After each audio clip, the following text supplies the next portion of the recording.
Magluluto ako ng miswa. Yan ang sahog ko. 2 alimango, 1 itlog, sibuyas, bawang at sibuyas na mura. Gigisa ko lang yan. Kailangan ko ng bawang at sibuyas at nilagyan ko na rin ng pamintang crack. Tapos ito yung alimango. Hindi na ako naglalagay ng luya kasi hindi naman malansa ito dahil luto na.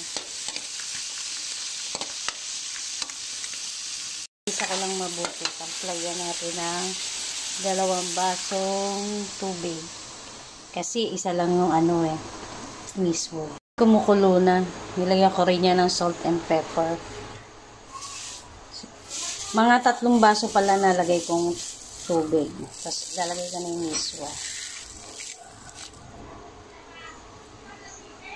Saka yung sibuyas na mura. Pakuluan lang natin siya.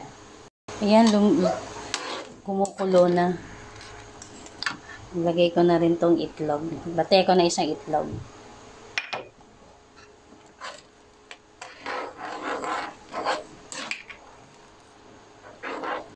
Pag lumapot, lagyan nyo na lang uli ng tubig.